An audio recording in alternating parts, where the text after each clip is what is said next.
किसी पिटी मोहब्बत एक कमर्शियल प्ले नहीं है, वो एक सैटायर है। तो इस वजह से मैं नहीं एक्सपेक्ट करती कि सबको समझ आए। हर एपिसोड में छुपे हुए मैसेजेस हैं। जिन लोगों को समझ आ गई तो बहुत अच्छा, जिनको नहीं समझ आई इट्स ओके, क्योंकि मुझे तारीफ़ें भी सुनने को मिल रही हैं और मुझे पता है हम सब ने बहुत मेहनत की है, खून पसीना बहाया है इस ड्रामे में। तो हम लोग सब खुश हैं अपनी मेहनत देखकर, क्योंकि हमें पता है हमने एक अच्छी चीज़ बनाई है। ज़्यादा फिल्मी ना हो।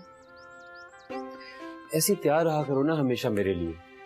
मैं पागल थोड़ी हूँ जो इतना मेकअप करके ऐसे कपड़े पहन के बस बैठी रहूँ। भाई ये सब चीज़ें ना ड्रामा में अच्छी लगती हैं। जैसे मैंने कहा कि मुनफरिद किरदार है, पहली शादी, दूसरी शादी और अब तीसरी शादी एक खातून की, वो तो बहुत ही एक मुश्किल चीज़ है स्मॉल स्क्रीन पर। जब स्क्रिप्ट आई, आपने अपना किरदार देखा तो क्या रिएक्शन था आपका? मैं फ़ौरन से मान गई थी, मुझे फ़ौरन से राज़ी हो गई। मुझे कोई सेकंड थॉट थी नहीं मेरे दिमाग में, क्योंकि मुझे यही कहा गया था कि ये ज़रा एक एक्सपेरिमेंट है ये ड्रामा। तो ये भी कहा गया था रिस्क है तो आप सोच लें, और मैंने कहा भाई कर लेते हैं, क्योंकि इन दी एंड आखिर में ये एक अच्छा ही एक मैसेज ये ड्रामा दे रहा है। बिकॉज दो शादियां या 3 शादियां ये अभी तक हमारी सोसाइटी में एक टैबू है।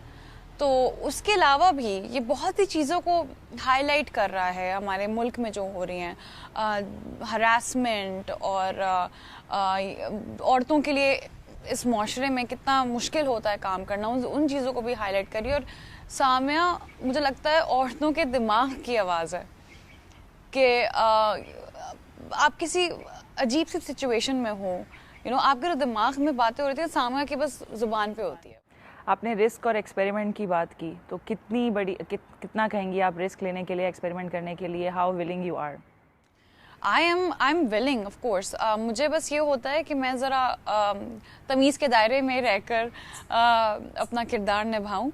ज़्यादा बोल्ड मैं नहीं कर सकती, लेकिन मुझे है कि मैं लोगों के लिए बस एक अच्छा मैसेज, जो मेरा कोई भी ड्रामा हो एंड में उनको बस एक अच्छा मैसेज मिले, तो ये मेरे लिए है। आई एम डाउन, मुझे कोई मसला नहीं एक्सपेरिमेंट से।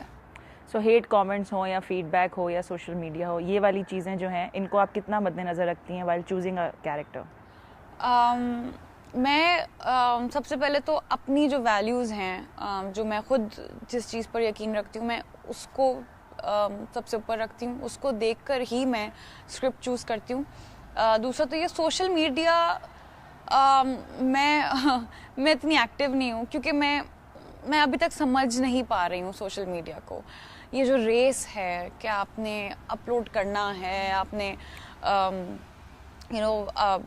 ये अपडेट करना है लोगों को, ये मुझे समझ नहीं आती, क्योंकि मैं वैसे बहुत बहुत प्राइवेट इंसान हूँ।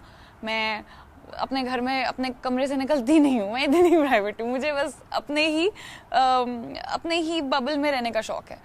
तो ये मुझे अभी तक मैं स्ट्रगल कर रही हूँ उसको समझने के लिए। बट जहाँ तक स्क्रिप्ट्स की बात है, मैं सोशल मीडिया से नहीं कनेक्ट करती, वो बस मेरे दिल की आवाज़ होती है। सोशल मीडिया की आपने बात की, हमने भी नोट किया है कि आप काफ़ी एक्टिव नहीं होती हैं, जिस तरह बहुत सारे ऐसे, specially when you are a new age actor, और उसमें इस तरह एक्टिव ना होना कि मुश्किल है समझना। आपको लगता है ये एक नेसेसिटी बन गया है अब? अफसोस है, लेकिन हाँ बन तो चुका है काफ़ी हद तक, जिसकी वजह से मैं कह रही हूँ मैं स्ट्रगल कर रही हूँ। मुझे नहीं समझ आता कि क्यों, लेकिन है ये पार्ट बन चुका है हमारे। अब देखें ना, वेब शोज़ कितने अब आजकल देखे जा रहे हैं, यूट्यूब पे कितनी चीज़ें देखी जा रही हैं। तो सोशल मीडिया, इंटरनेट जो है ना, वो अब मुझे लगता है टीवी से भी ऊपर चला गया है। लेकिन जी बिल्कुल ये है, नेसेसिटी तो है। सजा इसलिए कबूल है क्योंकि आप मुझसे ताकत में और रुतबे में बड़े हैं और मैं आपके सामने कमजोर हूं, इसलिए जो करना आप कर ले मेरे साथ। खुद परस्त में आपका एक बहुत एक बेबाक लड़की का कैरेक्टर था, लेकिन फिर कैसा है नसीबा में हमने एक बिल्कुल सप्रेसिव लड़की भी देखी।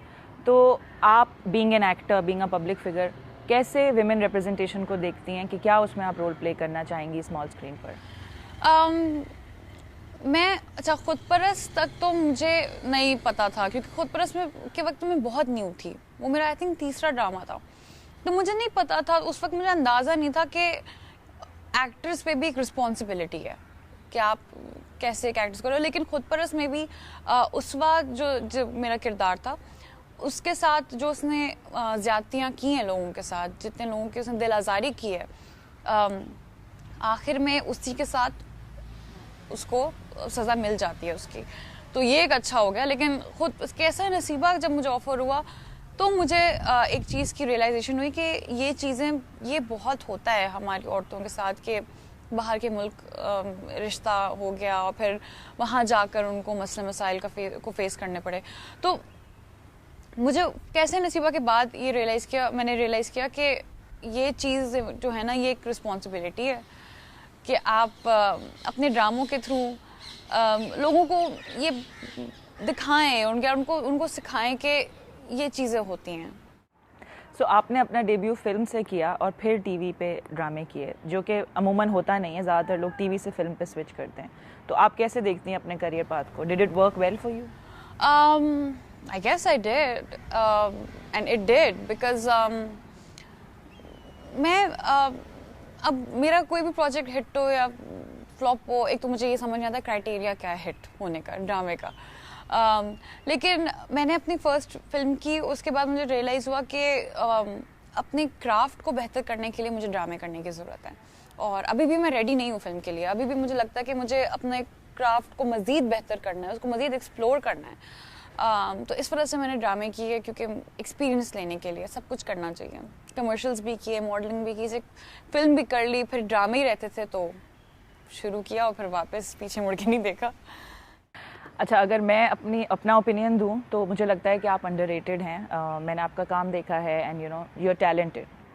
डू यू थिंक ऐसा है, और है तो ऐसा क्यों है?